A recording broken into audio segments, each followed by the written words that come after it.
Hi, my name is Gilbert, and last year I put up a series of videos, an introductory series of videos about the three levels of mind and what it means for psychology and psychiatry, and ultimately the future of mankind is what I believe. This year I want to put up some more videos, but before I go further into that process, I feel as though I need to just go back and explain what what Arthur Janov discovered about the three levels of mind. That's where I get it from. I went to America and learnt it from Arthur Janov when I did my own primal therapy to clear out my own mind, work out what was going on with my own mind. So I want people to be clear, very clear, or as clear as they can be, on what Arthur Janov actually discovered and why it's so different to everything else that's out there. What he discovered was the three levels of mind, and what I showed in previous videos. So I want to go back and re-explain that with this diagram, in that we have our intellectual mind up here, and what Arthur Janov discovered was a gateway between the intellectual mind and the feeling mind. So the first steps within primal therapy, especially with patients that have cognitive dissonance, is to connect their intellectual mind with their feeling mind, and then the cognitive dissonance will disappear because it's in tune. Your intellect is in tune with your feelings, or your feelings are in tune with your intellect.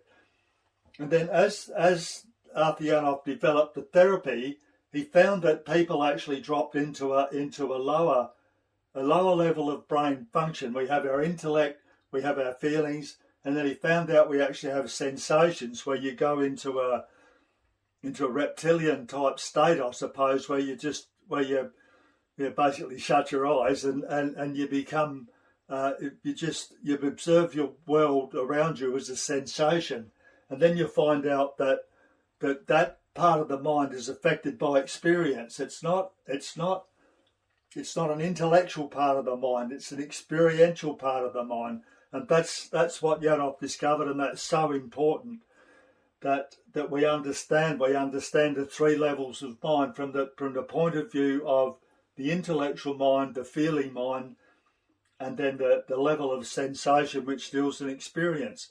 And if we don't understand that in mental health, we're just going to keep on struggling. So we have to understand that to know what it is. But the difficulty with that is that this is an experience. I've had over 200 experiences through therapy to go down and go through these gates. It's sort of what we call them between the levels of brain. We have gateways. In the brain is the amygdala. Between the intellectual brain and the feeling mind, we have the amygdala. That's always been known as the centre for feelings. So we've got to go down through that gate, open up into the feelings. Once we spend a lot of time in the feelings, we eventually go down and we find the gateway between the feelings and the sensations, which is most likely the periaqueductal grey.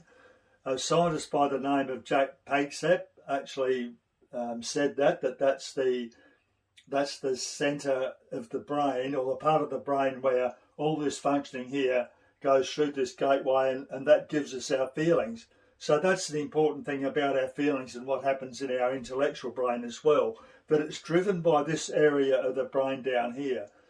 We tend to think that we live in our intellectual world and that's the power of the mind, but it's not. This area down here is the biggest power of the mind, and we don't understand it, and that's to our great disadvantage. The other thing I want to say about this is based on evolution. This is our evolutionary process. We develop this part of our brain first, then we develop feelings, and then we develop our cognitive abilities much later. So what we're doing now is focusing on the intellect, when it's actually this part of the brain that's the most powerful. This is our survival part of the brain. It's the part of the brain that we need, yes, to survive, I guess, both physically and mentally. And that's what we're not understanding, because you say it's in a different realm. We have the intellectual mind we're all familiar with, feeling and this emotional mind we get a bit confused with. And this part of the brain is so far away from us that we don't understand it at all, although it severely impacts our lives. Like when we get depression or anxiety, the basis of that is here, and we don't understand that. So it's important that it's based on evolution, and that applies when Janov says, or when he said that other therapies just don't cut the mustard, and I understand that too, because if you don't follow those steps, if you don't go through those gateways, you won't get down here into this part of the brain, and that's where I had to go to cure my depression and my suicidal anxiety and whatever else I had. I had to go down there. I had to go through those gateways, and when people come to me for therapy, that's what I do for them. I show them how to go through that gateway, deal with your feelings, then eventually to go through this gateway. It's very important. Now there are people in the mental health industry. I'll mention two of them. There's Jordan Peterson and Gilbert that do a lot of good in what they're doing. Gilbert with addictions, and Jordan Peterson with promoting. He sort of promotes a lot of the manhood, why men are becoming less than men, I guess, and he's helping men in some ways, but they could be so much more helpful if they understood this part of the brain. I listened to those intellectuals talking, Mattei and Peterson, and they're really good in understanding the intellectual part of it, but where they lack is this actually understanding the gate and understanding what this part of the brain is. They're basically useless in just understanding this. We need to understand the feelings. We need to understand this, and it's a pity that those two people didn't undergo some sort of primal therapy.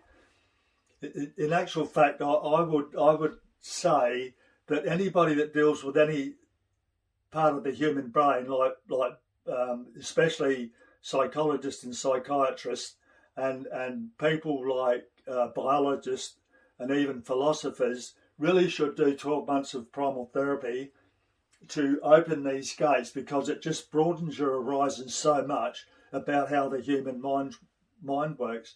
And I make the claim that going down here actually opens up my consciousness, or it opens up my unconscious so that it's conscious, if you know what I mean. I live in these three areas of my brain. I know whether I'm in the intellectual brain, the feeling range brain, or the sensation brain. It makes life so much better when I understand that, and I can enjoy life much more